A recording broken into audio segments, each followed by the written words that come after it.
Welcome to my bookmaking kit. In this kit, you'll be able to make one of your own homemade books. In this kit, you'll have your signature paper, your inside of your book covers, your handmade papers and images that you chose. You've got your book boards, you've got your templates, your bone folder, your brush or glue, needle, thread, everything you need. And we'll get to all of those items. First, we are going to start with a collage. These are some examples of collaged bookends before they are made into books. There's all different ways that you can collage. You can cut out images, paste them on. You can have whole pieces of paper, whatever is calling to you. These are your book boards, your brush for glue, your bone folder. I use rulers, X-Acto knife, scissors, whatever I need to cut out my images and papers a little bit better.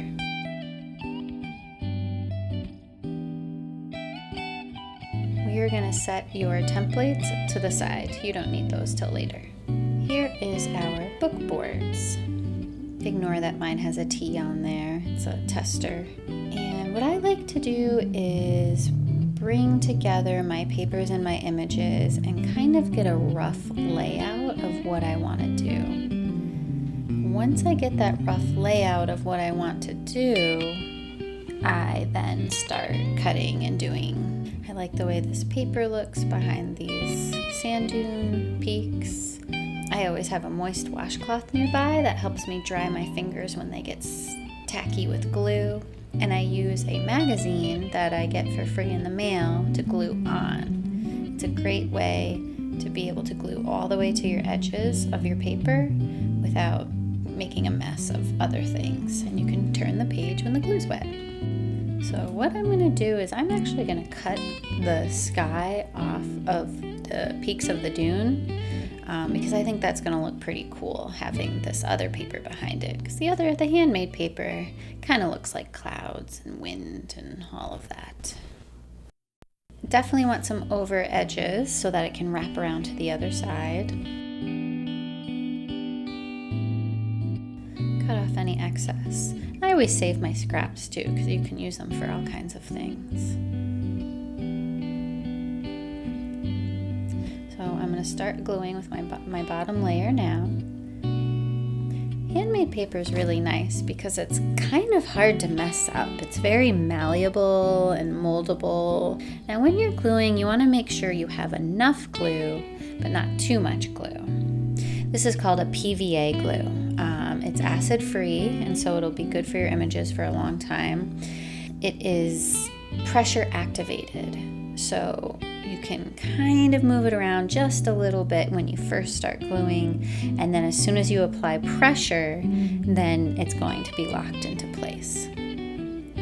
Now the edges, if you were just to fold in those edges, they would be really chunky and weird. So I like to take a knife and cut the edges. I like to take the bone folder and get a nice edge on there, press it down.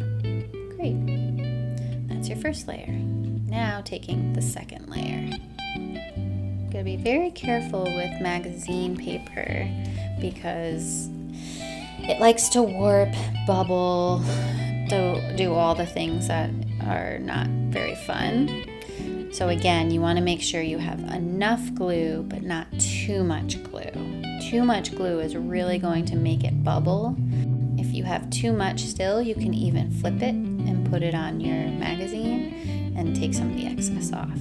Now again, you're going to want to put it on there where you have some nice edges. This is where I would wipe my fingers on my damp towel that I have nearby.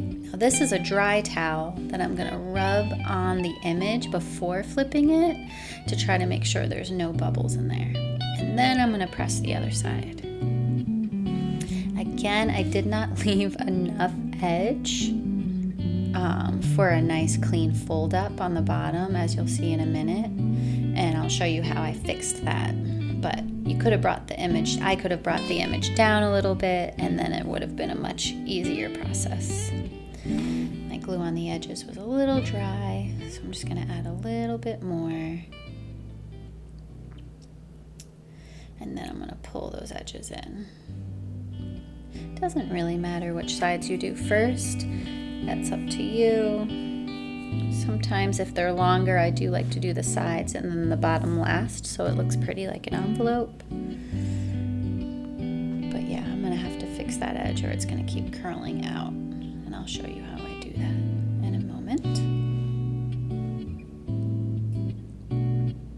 I like having more of a natural edge to my paper when it's when you can see the edge in the collage itself. And so I just ripped that with a ruler to give it more of a fuzzy edge. And then I'm gonna glue that on there. Make sure to turn the page in my magazine so I don't get glue on the image facing side.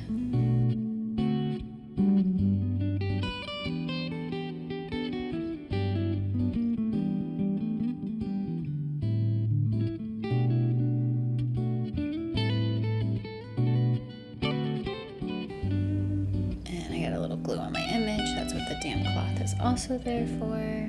Anywhere on my workspace I have to clean up. Now I'm going to finish the back of my board. I'm choosing to use the same paper. You can split yours up. You can do whatever you want on either side of your board. It doesn't have to be one specific pattern.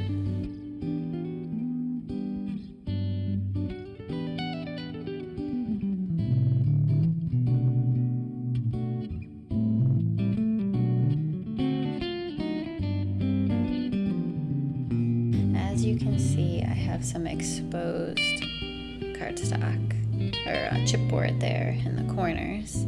So I'm going to use some of my scraps that I saved. And I'm just going to have fun gluing some pieces on the corners to make it a little bit prettier and a little bit more interesting even. There's all kinds of things you can do. Easy to fix your mistakes, if that's what you want to call them. Definitely can lead to really great things. The idea with collage is to try not to be perfect. Again, this glue is activated by pressure, and so I like to put it inside a piece of wax or parchment paper and stack it under a whole bunch of books.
Here are the tools you're going to need for your book binding.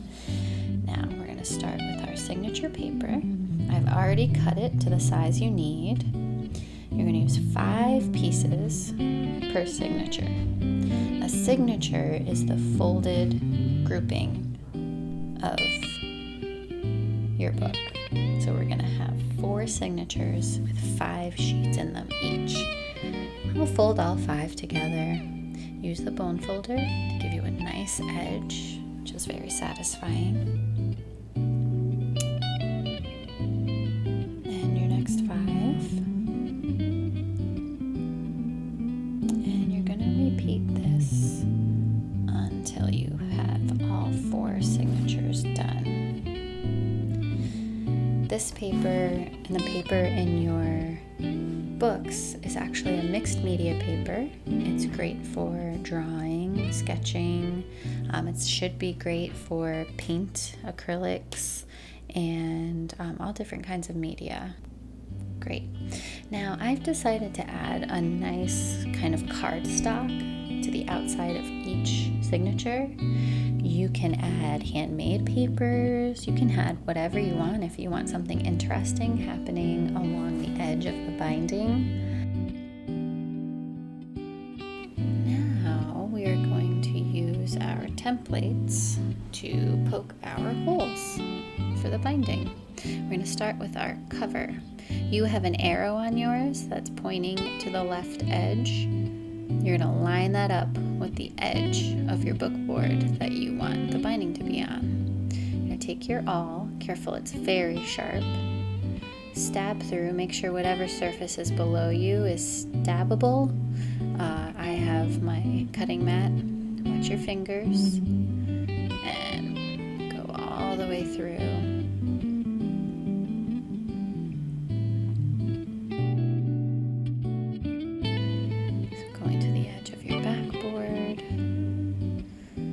Stab enough that you can see where you need to poke through and get it all the way through. Alright, book boards are done.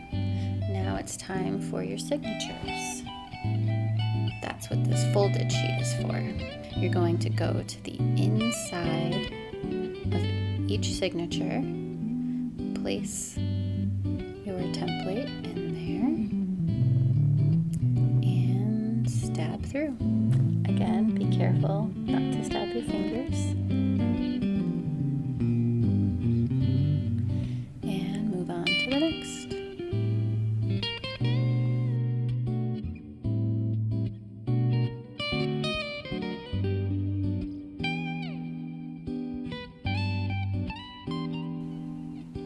Alright, now you're done with those. If you choose to make another book the same size, you could use them for later. Done with your awl.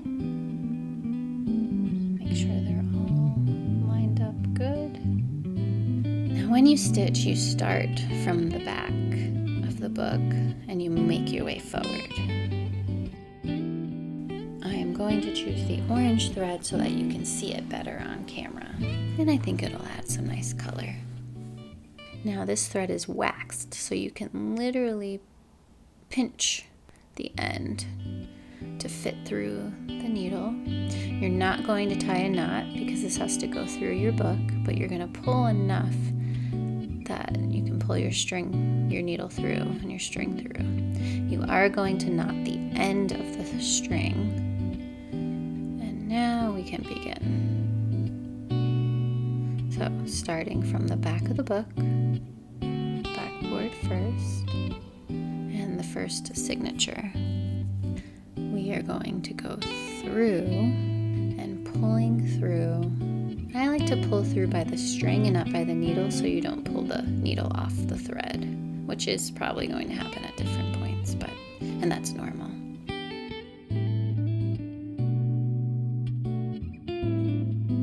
And then you're going to go around the outside of the book in.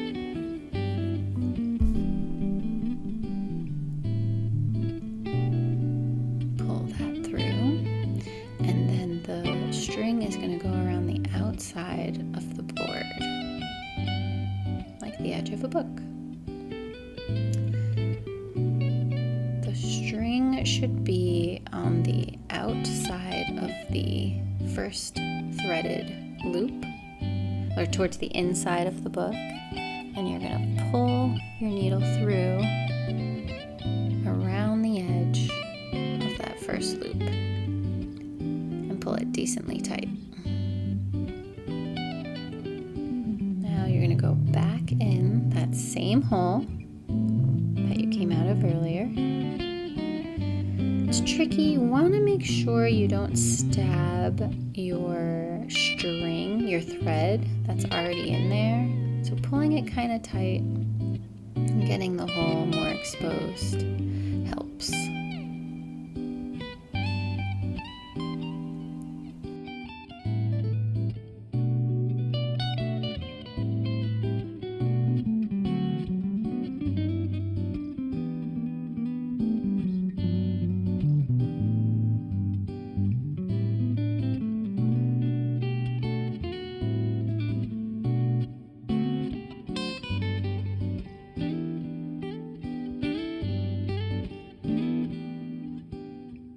Okay, so then you're going to go into the next hole, out, and then up through the bottom of the board again.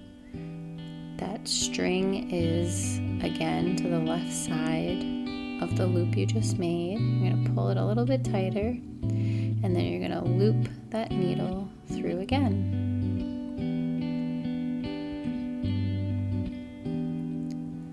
You don't have to crank it tight, but getting it nice and taut. Now you're going to go in that same hole.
Go inside that last signature. You're going to get your board, your top cover, and you're going to make sure you loop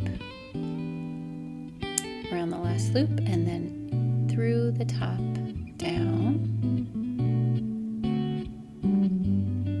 Get it kind of where you want it.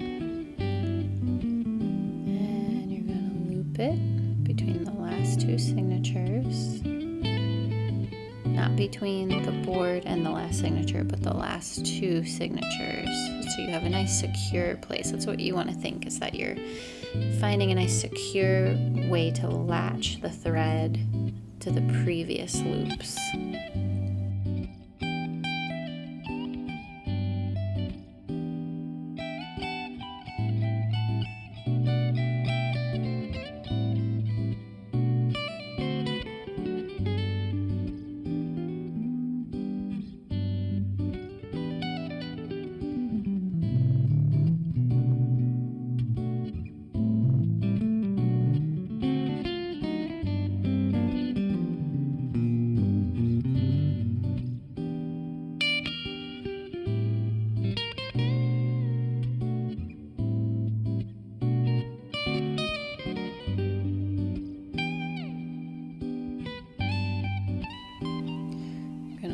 it through the last two signatures.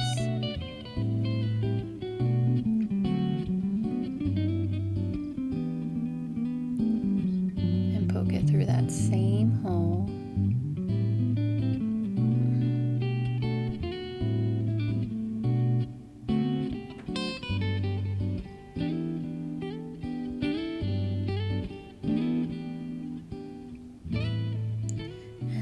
Put it through the last hole.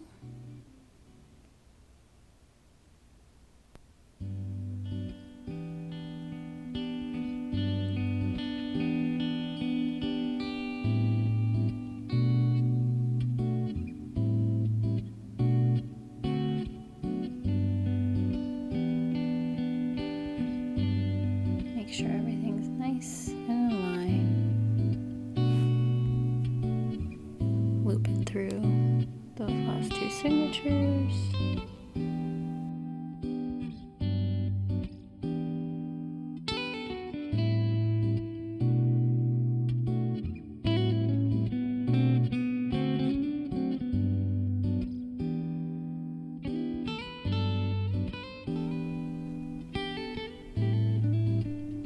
And then we're going to make it, tie it into a knot.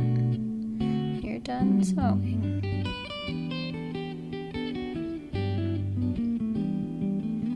Put your needle through and just tie a knot with it. I like to do 3 just to be safe.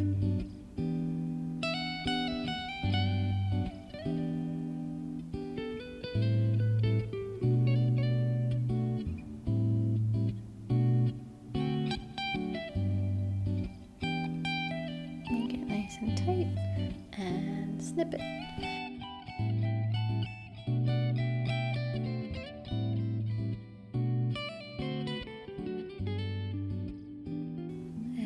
Have your book. Get it situated a little bit. But you've made your very own book. Good job. Voila.